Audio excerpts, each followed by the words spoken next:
नमस्कार साथियों, आज का इस सेशन में upcoming IGNOU BEd entrance exam के लिए एजुकेशनल अवेयरनेस से हंटर कमीशन को लेकर के विस्तार से आलोचना करेंगे। सबसे पहले हम हंटर कमीशन का कॉन्सेप्ट जानेंगे, इसके बाद कुछ ज़रूरी एमसीक्यूज़ प्रैक्टिस करेंगे। साथियों याद रखिएगा, इग्नू बीएड एंट्रेंस एग्ज़ाम में एजुकेशनल एंड जनरल अवेयरनेस ये जो टॉपिक है, इस टॉपिक से बहुत सारे हमारे जो इंडियन एजुकेशन कमीशंस है, ब्रिटिश इंडिया और आफ्टर इंडिपेंडेंस, वो सारी कमीशंस को लेकर के कई बार सवालें पूछे जाते हैं। इसीलिए हम एक एक करके जो एजुकेशन कमीशंस है उन सब को डिस्कस कर रहे हैं। इससे पहले हमने मैकॉलेज मिनट, इसके साथ साथ वुड्स डिस्पैच, चार्टर एक्ट 1813, वो सब पर भी क्लासेस लिया है। आपने यदि अभी तक वो क्लासेस नहीं देखा है तो आप इस क्लास को समाप्त करके जा करके आप आराम से उन क्लासेस को भी देख सकते हैं। आप सभी के लिए डिस्क्रिप्शन में लिंक भी मिल जाएगा और ऊपर आई बटन में भी हमने लिंक लगा दिया है। चलिए आज का क्लास को स्टार्ट करते हैं। आप सभी से गुजारिश है, आप लास्ट तक क्लास को ज़रूर देखिएगा। तो हंटर कमीशन कब आई थी इंडिया में, याद रखिएगा, इन द ईयर 1882। ये जो ईयर है ना, ईयर को आपको बहुत ही ध्यान से याद रखना है। 1882 में कौन सा कमीशन आया था? Hunter commission. और एक बात याद रखिएगा, ये जो हंटर कमीशन है, इस हंटर कमीशन को officially the Indian education commission नाम से भी जाना जाता है। तो कई बार एग्जाम्स में इंडियन एजुकेशन कमीशन नाम से भी क्वेश्चंस पूछे जा सकते हैं और हंटर कमीशन नाम से भी पूछे जा सकते हैं। याद रखिएगा, ये जो कमीशन है इसे हमारे भारतवर्ष का वाइसरॉय लॉर्ड रिपोन ने एस्टेब्लिश किया था। और इस कमीशन को हंटर कमीशन नाम से इसीलिए जाना जाता है क्योंकि ये जो कमीशन है इसका चेयरमैन कौन थे? इसका चेयरमैन थे sir William Wilson Hunter. William Wilson Hunter इस कमीशन का चेयरमैन थे और उन्हीं का नाम अनुसार इस कमीशन को हंटर कमीशन भी कहा जाता है। याद रखिएगा, It was tasked with reviewing the state of education in India, particularly focusing on the implementation of Woods Dispatch of 1854, assessing elementary education and suggesting improvements. इससे पहले हमने जो क्लास लिया है वुड्स डिस्पैच, और वुड्स डिस्पैच में जो जो बातें बताई गई थी, जो जो वादा किया गया था इंडियन एजुकेशन को इम्प्रूव करने के लिए, उनको कहाँ तक इम्प्लीमेंट किया गया है, उसी चीज़ को बारीकी से ऑब्जर्व करने के लिए और इसको इम्प्लीमेंट करने के लिए और क्या क्या इम्प्रूवमेंट की आवश्यकता है, उन सारी चीज़ों को रिव्यू करने के लिए हंटर कमीशन या फिर इंडियन एजुकेशन कमीशन को 1882 में लाया गया था। याद रखिएगा, और इन्हें लाने का मुख्य उद्देश्य था एलिमेंट्री एजुकेशन, और इस एलिमेंट्री एजुकेशन का जो कंडीशन है उस कंडीशन को इम्प्रूव करने के लिए और क्या क्या किया जाए, इसी चीज़ को जानने के लिए, इस पर रिव्यू करने के लिए इस कमीशन को लाया गया था। ठीक है, अब देखिए हम जान लेते हैं कि इस कमीशन को लाने का की ऑब्जेक्टिव्स यानी कि उद्देश्य क्या क्या था। सबसे पहले, evaluate the progress of education since Woods dispatch. जब से वुड्स का डिस्पैच आया था इन द ईयर 1854 में, इसके बाद एजुकेशन का कितना इम्प्रूवमेंट भारत में हुआ है, उस चीज़ को देखने के लिए इसका जो प्रोग्रेस है, उन्नति है, प्रगति है, ये इवेलुएट करके चेक करने के लिए इस कमीशन को लाया गया था। नेक्स्ट पॉइंट है, assess the state of primary education and propose reforms. इसके साथ साथ हमारे देश में, इंडिया में प्राइमरी एजुकेशन, प्राथमिक या फिर बुनियादी शिक्षा का जो ढांचा है, बुनियादी शिक्षा का जो स्तर है, ये किस प्रकार है, इसके साथ साथ और क्या क्या करना आवश्यक है, यानी कि रिफॉर्म लाने के लिए क्या क्या करना चाहिए, उसको भी एडवाइस करने के लिए इस कमीशन को लाया गया था। इसके साथ साथ देखो थर्ड पॉइंट में है, examine the role of missionary and state institutions in education. यानी कि जो क्रिश्चियन मिशनरीज उस समय आया करते थे, उनको आने के लिए मौका दे दिया गया था, परमिशन दे दिया गया था, इन पर बैन हटा दिया गया था। तो उन मिशनरीज का क्या भूमिका है, इसके साथ साथ स्टेट इंस्टीट्यूशंस का एजुकेशन में क्या भूमिका है, उसे इंश्योर करने के लिए हंटर कमीशन या फिर इंडियन एजुकेशन कमीशन को 1882 में लाया गया था। आई बात समझ में? चलिए आगे बढ़ते हैं। आगे हम जानेंगे कि हंटर कमीशन ने क्या क्या रिकमेंड दिया था। सबसे पहले देखो, emphasise state support for expanding and improving primary education with instruction in vernacular languages। ये बहुत इंपॉर्टेंट पॉइंट है। यानी कि ये कमीशन एम्फेसाइज करता था, किस पर जोर देता था? स्टेट सपोर्ट, यानी कि राष्ट्र का सपोर्ट एजुकेशन में होना चाहिए। किस काम के लिए? बुनियादी शिक्षा का प्रचार और प्रसार करने के लिए राष्ट्र का सपोर्ट अवश्य ही होना चाहिए। इसके साथ साथ जिस भाषा से, जिस मीडियम से बच्चों को पढ़ाया जाएगा, बुनियादी शिक्षा दिया जाएगा, वो भारतीय भाषा होना चाहिए। उनको मैकोले जैसा सिर्फ और सिर्फ इंग्लिश भाषा में शिक्षा देने से कम नहीं चलेगा। इस पर फोकस किया था हंटर कमीशन ने। इसके बाद देखो, transferred control of primary education to district and municipal boards for decentralised management. इसके साथ साथ जो प्राथमिक शिक्षा है, प्राइमरी एजुकेशन है, प्राइमरी एजुकेशन का जो कंट्रोल है ये डिस्ट्रिक्ट, इसके साथ साथ जो म्यूनिसिपल कॉरपोरेशन या फिर म्यूनिसिपल बोर्ड्स हुआ करते थे, इन पर सौंप दिया गया था। ठीक है, तो डिसेंट्रलाइज्ड मैनेजमेंट किया गया था, जो कि सिर्फ और सिर्फ सेंट्रलाइज्ड एक ही संस्थान से ये पारित ना हो, एक ही संस्थान से इनको मैनेज ना किया जाए। म्यूनिसिपल बोर्ड बना दिया गया था। इसके साथ साथ जिला स्तर पे, डिस्ट्रिक्ट लेवल पे इनको मॉनिटर किया जा रहा था। इसके बाद देखो, encouraged private entities to establish secondary schools with government funding, that is grant in aid.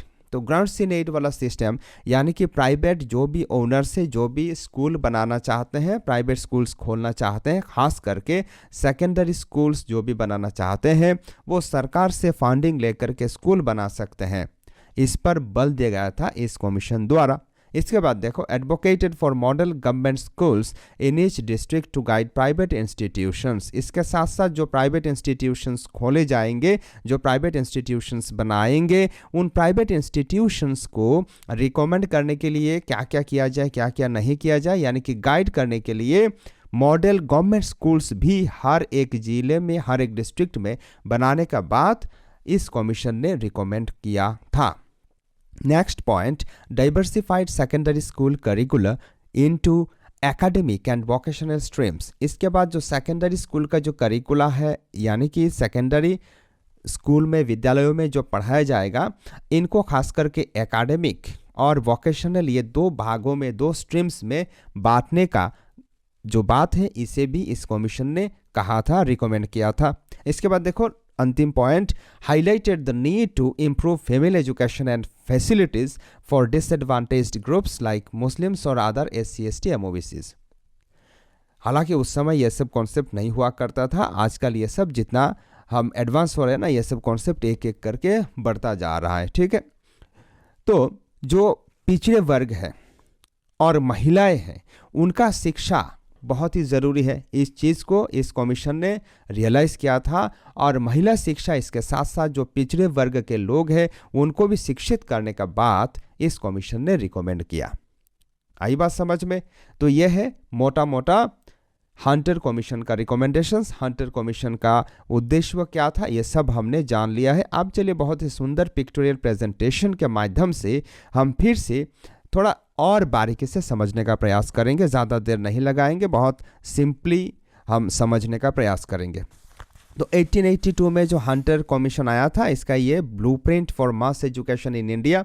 तो याद रखिएगा, हंटर कमीशन को लेकर के बहुत ही जो बारीकी से हमें समझना है पॉइंट। सबसे पहला है कि वर्नाकुलर लैंग्वेज, यानी कि इंडियन भाषाओं में, भारतीय भाषाओं में शिक्षा देने का बात, प्राइमरी एजुकेशन देने का बात इस कमीशन ने कहा था। इस कमीशन ने जोर दिया था कि भारतीय भाषाओं में भारतीय बच्चों को शिक्षा दिया जाए।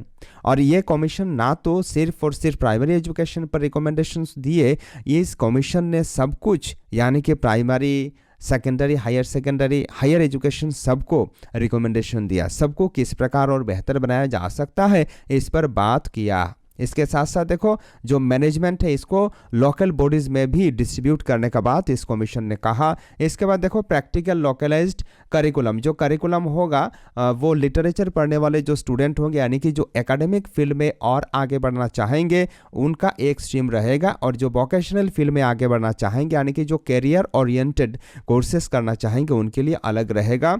एंट्रेंस एग्ज़ाम्स के लिए भी उनको बैठना पड़ेगा। एंट्रेंस एग्ज़ाम जिस प्रकार आज भी हम एंट्रेंस एग्ज़ाम देते हैं, जैसे कि ये जो एग्ज़ाम का तैयारी आप कर रहे हैं किस काम के लिए, ये एडमिशन परीक्षा है ना, एंट्रेंस एग्ज़ाम है।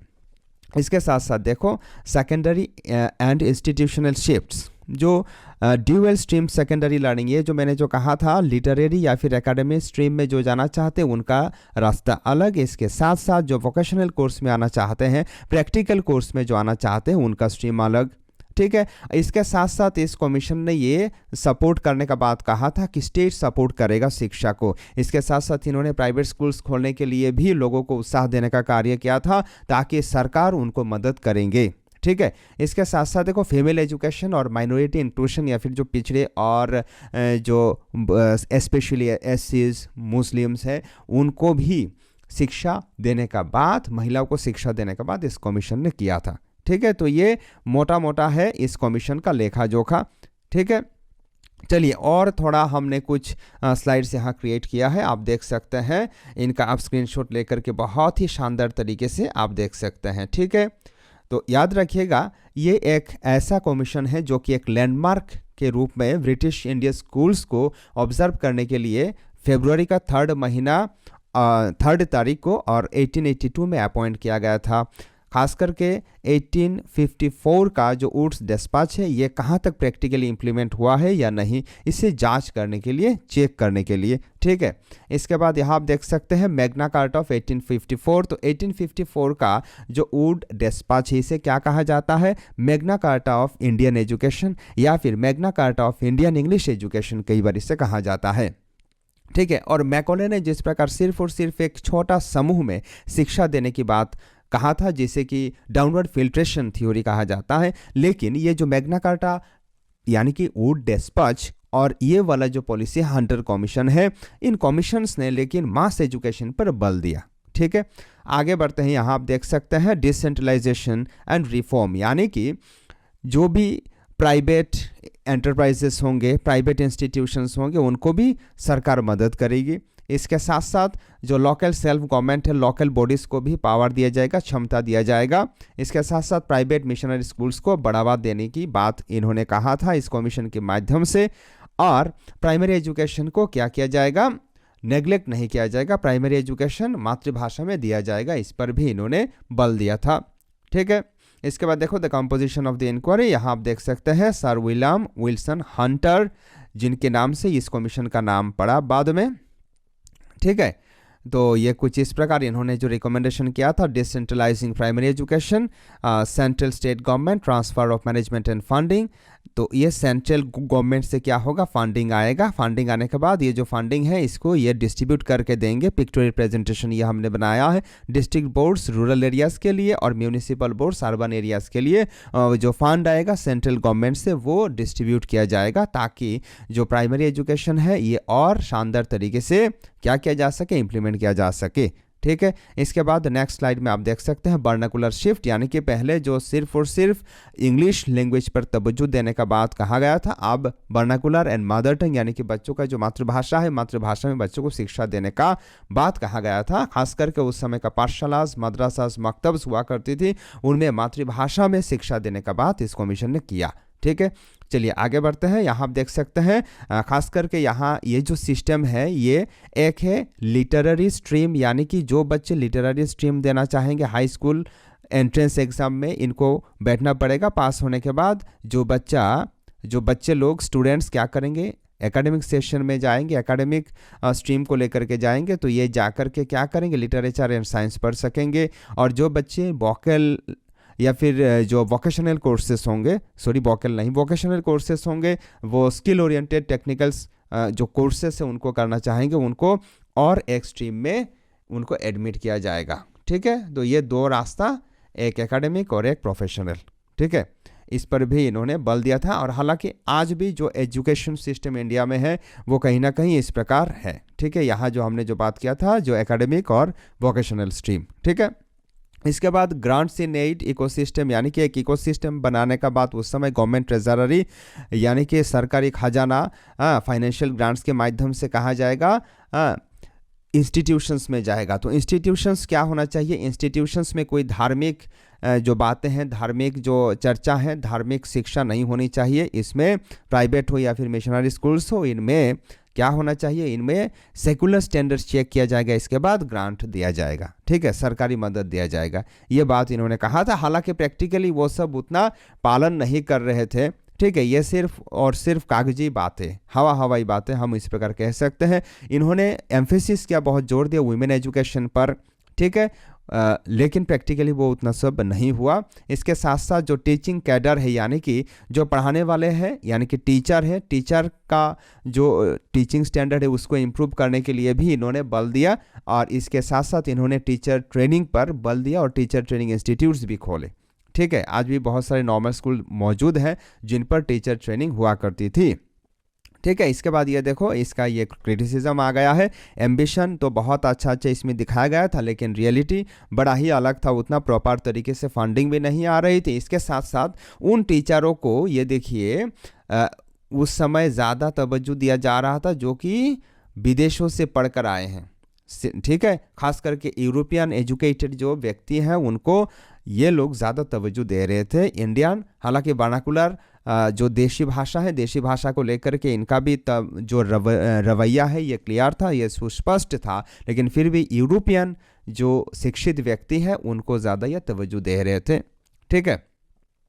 इसके बाद यहाँ आप देख सकते हैं एक बहुत ही इंपॉर्टेंट पॉइंट, हंटर कमीशन 2 है, ठीक है।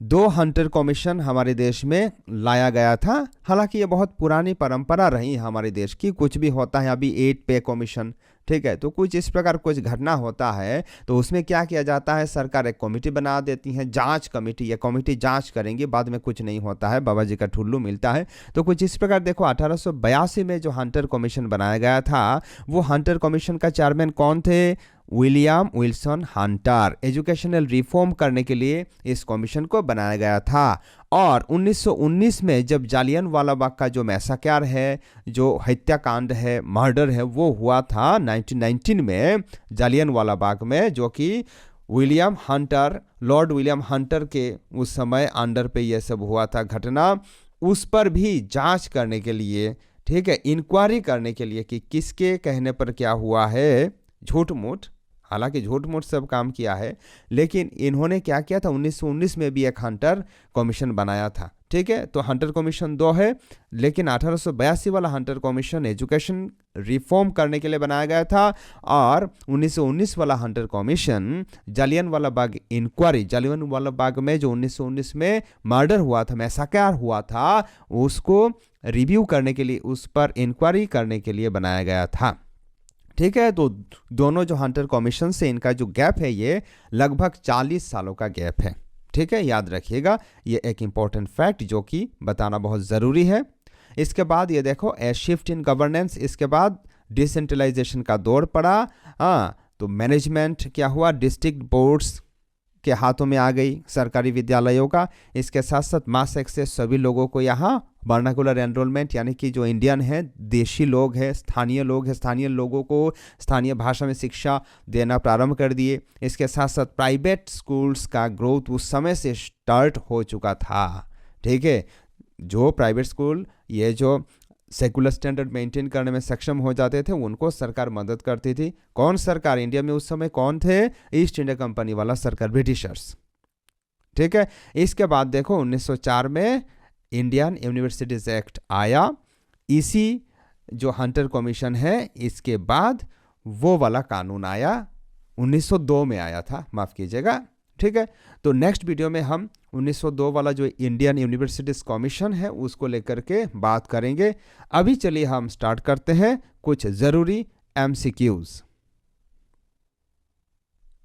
अच्छा, MCQs को जानने से पहले या फिर MCQs डिस्कस करने से पहले देखिए, ये जो हंटर कमीशन 1882 का है, ये मॉडर्न इंडियन स्कूलिंग जो है ना, इसका फाउंडेशन के रूप में इसे माना जाता है, जो कि ये जो ग्रांट इन एड वाला सिस्टम है ये आज भी हमारे देश में कहीं ना कहीं एप्लीकेबल है। कहीं ना कहीं इसी सिस्टम से आज हमारे यहाँ प्राइवेट इंस्टीट्यूशंस का जो कंट्रीब्यूशन है ये लगभग 60% हो चुका है, 40% सरकारी इंस्टीट्यूशंस का रहा है। तो वुड्स डिस्पैच से लेकर के ये जो ब्रिज आप देख रहे हैं और आज यानी कि 21st सेंचुरी तक कहीं ना कहीं उसी सिस्टम, उसी ढांचे को फॉलो करके हमारे देश में शिक्षा प्रचार और प्रसार किया जा रहा है। चलिए अब हम MCQ प्रैक्टिस करेंगे। Question number 1, who appointed the Hunter Commission? Very easy, इस क्वेश्चन का सही जवाब हो जाएगा option B, Hunter Commission Lord Ripon ने अपॉइंट किया था। Question number 2, who was the chairman of the Hunter Commission of 1882? 1882 का हंटर कमीशन का जो चेयरमैन वो कौन थे? तो इस क्वेश्चन का सही जवाब हो जाएगा ऑप्शन ए, सर विलियम हंटर। चलिए आगे बढ़ते हैं। Question number 3, what was the official name of the Hunter Commission of 1882? तो ये जो 1882 वाला हंटर कमीशन है इसका ऑफिशियल नेम क्या था? तो इसका ऑफिशियल नेम था इंडियन यूनिवर्सिटीज, नहीं, इंडियन एजुकेशन कमीशन। ठीक है, यूनिवर्सिटीज नहीं होगा, इसका नाम था इंडियन एजुकेशन कमीशन। ठीक है जी, याद रखिएगा। तो इसीलिए इस क्वेश्चन का सही जवाब हो जाएगा ऑप्शन ए। हालांकि ऑप्शंस में यहाँ थोड़ा गड़बड़ हो गया है। इसके बाद क्वेश्चन नंबर 4 देखो, in which year was the Hunter commission appointed? तो हंटर कमीशन को कब अपॉइंट किया गया था? हंटर कमीशन को अपॉइंट किया गया था इन द ईयर 1882 में। ठीक है, चलिए आगे बढ़ते हैं। Question number 5, what was the primary objective of the Hunter commission? तो हंटर कमीशन का प्राइमरी ऑब्जेक्टिव क्या था? इस क्वेश्चन का सही जवाब क्या हो जाएगा? इस क्वेश्चन का सही जवाब हो जाएगा option A, to review the implementation of Wood's dispatch of 1854। तो वुड का जो डिस्पैच आया था 1854 में, ये कहाँ तक इंडिया में इम्प्लीमेंट हुआ है, इस चीज़ को रिव्यू करने के लिए, इस पर जांच करने के लिए ये कमीशन लाया गया था। Question number 6, on which date was the Hunter Commission officially formed? Hunter commission को किस तारीख में ऑफिशियली लॉन्च किया गया था? इस क्वेश्चन का सही उत्तर हो जाएगा ऑप्शन ए, February 3, 1882, अर्थात 1882 का 3 फरवरी तारीख में इस कमीशन को अनाउंस किया गया था। चलिए आगे बढ़ते हैं। Next question, which viceroy requested the formation of the Hunter commission? तो इस क्वेश्चन का सही उत्तर हो जाएगा ऑप्शन डी, लॉर्ड रिपन, क्योंकि लॉर्ड रिपन ने ही हंटर कमीशन का रिकमेंडेशन दिया था, यानी कि हंटर कमीशन को बिठाने का बात कहा था। Question number 8, what was one of the key areas of focus for the Hunter commission? Hunter Commission का सबसे प्रमुख एरिया क्या था जिसमें हंटर कमीशन ने फोकस किया था? तो इस क्वेश्चन का सही जवाब हो जाएगा ऑप्शन बी, हंटर कमीशन का प्राइमरी फोकस था प्राइमरी एंड सेकेंडरी एजुकेशन। चलिए आगे बढ़ते हैं। Question number 9, Which of the following was a recommendation of the Hunter Commission? निम्न में से कौन सा एक हंटर कमीशन का रिकमेंडेशन था? Option A, expansion of primary education. Yes, ये वाला प्राइमरी एजुकेशन का जो विस्तार, ये हंटर कमीशन का एक रिकमेंडेशन था। इसके बाद ऑप्शन बी बोल रहा complete withdrawal of state support from education, ये हंटर कमीशन का रिकमेंडेशन नहीं था। Focus only on higher education, ये भी हंटर कमीशन का एक रिकमेंडेशन नहीं था। Option D, abolition of vernacular languages in schools, यानी कि स्थानीय जो देशीय भाषा है उनको उठाने का बात, उनको एबोलिश करने का बात नहीं कहा था हंटर कमीशन ने। आगे बढ़ते हैं। Question number 10, Who was entrusted with the management of primary education according to the Hunter Commission?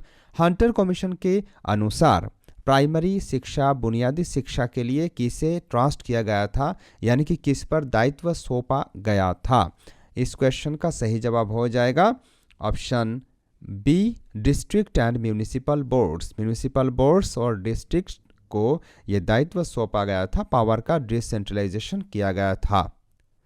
आगे बढ़ते हैं। क्वेश्चन नंबर 11, दोस्तों वीडियो को ज़रूर आप लाइक कीजिएगा और आपका मन में यदि कोई सवाल है, कोई शंका है, तो आप हमें कमेंट सेक्शन में लिख करके अवश्य ही बता सकते हैं। What system did the Hunter Commission praise for secondary education in Bengal? Bengal में सेकेंडरी एजुकेशन के लिए हंटर कमीशन ने किस सिस्टम को ज़्यादा तवज्जो दिया था? तो इस क्वेश्चन का सही जवाब हो जाएगा option D, grants in add system, यानी कि हायर एजुकेशनल इंस्टीट्यूशंस प्राइवेट लोगों के द्वारा व्यक्तिगत या फिर निजी तरीके से जो प्राइवेट स्कूल्स होते हैं ना, उनके माध्यम से बनाने का बात इस कमीशन ने किया था, और सरकारी फंड दिया जाता था, गवर्नमेंट एडेड दिया जाता था, फंडिंग दिया जाता था, जिनका क्राइटेरिया फुलफिल होता था, जिनका सेकुलर स्ट्रक्चर मेंटेन करने में जो सक्षम होते थे। Question number 12, what did the Hunter commission recommend for secondary schools? तो सेकेंडरी स्कूलों के लिए हंटर कमीशन ने क्या रिकमेंडेशन दिया था? इस क्वेश्चन का सही जवाब हो जाएगा option C, they should be established by private parties with the government funds, यानी कि निजी तरीके से जो सेकेंडरी स्कूल से उनको बनाने का बात इस कमीशन ने कहा था, और गवर्नमेंट इनको फंड देगी जिनका क्राइटेरिया फुलफिल होगा, ऑलरेडी हमने वो बताया है। ठीक है, आगे बढ़ते हैं। चलिए question number 13, how did the Hunter Commission propose to improve primary education? Primary education बुनियादी शिक्षा को इम्प्रूव करने के लिए और बेहतर बनाने के लिए हंटर कमीशन ने क्या प्रपोज दिया था या फिर क्या प्रस्ताव दिया था? इस क्वेश्चन का सही जवाब हो जाएगा option B, by providing instruction in vernacular languages, स्थानीय भाषाओं में, देशी भाषाओं में शिक्षा देने से लोगों को या फिर बच्चों को बुनियादी शिक्षा ज़्यादा बेहतरीन ढंग से दिया जा सकता है मातृभाषा से शिक्षा देने से। इसी बात पर बल दिया था हंटर कमीशन ने। Question number 14, what was a key recommendation for government jobs by the Hunter commission? सरकारी नौकरी के लिए किस चीज़ को रिकमेंड किया था हंटर कमीशन ने? इस क्वेश्चन का सही जवाब हो जाएगा option A, preference to literate candidates for lower level jobs, जो भी निम्न मान के नौकरियां हैं, उन नौकरियों में अगर व्यक्ति नियुक्ति प्राप्त करना चाहता है तो उनका लिटरेट होना आवश्यक है, अनिवार्य है। ठीक है, और इसी क्राइटेरिया को हंटर कमीशन ने रिकमेंड किया था। आगे बढ़ते हैं। Question number 15, Which of the following was a member of the Hunter Commission? तो हंटर कमीशन का निम्न में से कौन सा व्यक्ति एक मेंबर, एक सदस्य हुआ करते थे? तो इस क्वेश्चन का सही जवाब हो जाएगा ऑप्शन डी, हंटर कमीशन का सैयद अहमद खान एक मेंबर थे। Question number 16, what role did the Hunter Commission suggest for the British colonial government in primary education? Hunter commission ने ब्रिटिश कॉलोनियल गवर्नमेंट में जो प्राइमरी एजुकेशन, जो बुनियादी शिक्षा है, इसमें किस रोल, यानी कि ब्रिटिश गवर्नमेंट का प्राइमरी एजुकेशन में क्या भूमिका है, इसे हंटर कमीशन ने क्या बताया था? तो इस क्वेश्चन का सही जवाब हो जाएगा ऑप्शन सी, हंटर कमीशन के अनुसार जो ब्रिटिश सरकार है इसे इंस्पेक्शन में रखना चाहिए, ओवरसाइट में रखना चाहिए, यानी कि ऑब्जर्वेशन में रखना चाहिए कि प्राइमरी एजुकेशन इंडिया में कैसा चल रहा है। ठीक है, फंडिंग ठीक ठाक यूटिलाइज हो रहा है या नहीं, वो सब ऑब्जर्व करना चाहिए। बस यही कहना था हंटर कमीशन का। चलिए आगे बढ़ते हैं। क्वेश्चन नंबर अब 17, What did the Hunter Commission recommend for secondary school curriculum? Secondary school curriculum के लिए हंटर कमीशन ने क्या रिकमेंडेशन दिया था? तो सेकेंडरी स्कूल करिकुलम ने हंटर कमीशन ने क्या किया था? एकेडमिक और वोकेशनल कोर्सेज को अलग स्ट्रीम्स में डिवाइड करने के लिए कहा था। इसीलिए इस क्वेश्चन का सही जवाब ऑप्शन बी हो जाएगा। अब देखो question number 18, how did the Hunter commission address female education? Female education को किस तरह हंटर कमीशन ने एड्रेस किया था? तो इस क्वेश्चन का सही जवाब हो जाएगा option A, it recommended promoting female education, यानी कि हंटर कमीशन ने महिला शिक्षा को तवज्जो देने पर बल दिया था। आगे बढ़ते हैं। क्वेश्चन नंबर देखो 19, What was the Hunter Commission's stance on missionary contributions to education? तो हंटर कमीशन का क्या स्टैंस था, क्या राय था मिशनरी कंट्रीब्यूशन को लेकर के, यानी कि मिशनरी किस प्रकार शिक्षा के क्षेत्र में कंट्रीब्यूट कर रहे हैं, इसको लेकर के क्या राय था? तो इस क्वेश्चन का सही जवाब ऑप्शन डी हो जाएगा, it assessed their impact and role in education, यानी कि हंटर कमीशन ने ये कहा था कि मिशनरियों का शिक्षा में क्या भूमिका है, इनका क्या प्रभाव है, इसे ज़रा ब्रिटिश सरकार को एंश्योर करना चाहिए। ठीक है, इसके बाद चलो आगे बढ़ते हैं। क्वेश्चन नंबर अब 20, What was the significance of the Hunter Commission's recommendations? तो हंटर कमीशन ने जो रिकमेंडेशंस दिया था इनका सिग्निफिकेंस क्या है? इस क्वेश्चन का सही उत्तर हो जाएगा option C, they significantly improved primary and secondary education. कहीं ना कहीं हंटर कमीशन ने प्राइमरी बुनियादी शिक्षा और माध्यमिक शिक्षा को बदलने का कार्य किया था हमारे देश में। चलिए आगे बढ़ते हैं। Question number 21, Which of the following was recommended by the Hunter Commission? हमें यह बताना है हंटर कमीशन ने निम्न में से किसे रिकमेंड किया था। Option A, abolition of higher education in India. Bharat में हायर एजुकेशन को बंद करने के बाद हंटर कमीशन ने नहीं कहा था। Option B, restricting women's entry into colleges. महिलाओं का अधिकार कॉलेज में बंद करने के बाद हंटर कमीशन ने नहीं किया था। Option C, participation of private enterprises in higher education. Yes, private जो स्कूल्स है, प्राइवेट जो इंस्टीट्यूशंस है, इनका भी पार्टिसिपेशन यानी कि ये भी अपना जो है भूमिका निभाएंगे, ये भी पार्टिसिपेट करेंगे हायर एजुकेशन के लिए, प्राइवेट स्कूल्स बनाएंगे, हायर सेकेंडरी स्कूल्स खोलेंगे और इसमें सरकार मदद करेगी, सरकार फंडिंग देगी। इस बात पर बल दिया था हंटर कमीशन ने। Therefore option C is the correct answer of this question. Question number 22, and this is the last question of today's video. What were the important observations of Education Commission 1882 and 1883? देखो यहाँ education commission लिखा गया है, यानी कि यह Hunter commission है। तो हंटर कमीशन का जो ऑब्जर्वेशंस है, ऑब्जर्वेशंस को यहाँ 5 पॉइंट में लिखा गया है, यानी कि 5 ऑब्जर्वेशंस यहाँ दिया गया है। हमें उन 5 ऑब्जर्वेशंस को स्टडी करना है और इसके बाद हमें बताना है क्या क्या सही है। देखो ऑब्जर्वेशन 1 में है, there is a need to replace the dispatch of 1854। ये बात हंटर कमीशन ने नहीं कहा था कि वुड का जो डिस्पैच 1854 में आया था इसको बदलने का ज़रूरत है, आवश्यकता है, इस बात को हंटर कमीशन ने नहीं कहा था।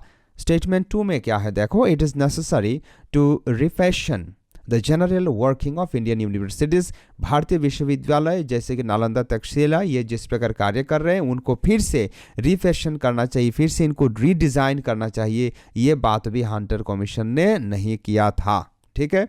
ऑप्शन 3 में देखो, there is also a need for local governments to extend the facilities of general education. Yes, साधारण शिक्षा के लिए, सामान्य शिक्षा के लिए जो लोकल गवर्नमेंट बॉडीज़ हैं इनको भी आगे आना चाहिए, इनको भी थोड़ा मदद करना चाहिए। ये बात हंटर कमीशन ने किया था। इसके बाद देखो स्टेटमेंट 4 या फिर observation 4, it is important to fund each college depending upon staff strength, maintenance expenses and locality requirements. यानी कि लोकेलिटी रिक्वायरमेंट के अनुसार इसके साथ साथ जो कॉलेज का जितना बच्चे होंगे, उनका स्टाफ्स कितने होंगे, इन सब पर निर्भर करके इनको फंड दिया जाना चाहिए। ये बात भी हंटर कमीशन ने ऑब्जर्व किया या फिर कहा था। इसके बाद देखो point number 5, special grants should be made available to improve the infrastructure of colleges. Colleges यानी कि महाविद्यालयों का जो इंफ्रास्ट्रक्चर है, जो ढांचा है, इनको भी इम्प्रूव करने के लिए क्या करना चाहिए, इनको अवेलेबल फंड, यथार्थ मात्रा में इनको पैसा देना चाहिए, फंड देना चाहिए। तो ये भी हंटर कमीशन ने रिकमेंड किया था। इसीलिए इस क्वेश्चन का सही जवाब क्या होगा, 3, 4 एंड 5, यानी कि ऑप्शन सी हो जाएगा। 3, 4, 5 statements are correct, therefore option C is the correct answer of this question. तो साथियों, आज का क्लास में बस इतना ही। मिलते हैं आपसे अगला क्लास में और एक शानदार टॉपिक के साथ। तब तक के लिए आप इसी प्रकार पढ़ाई करते रहिए, आगे बढ़ते रहिए। नमस्कार, जय हिंद।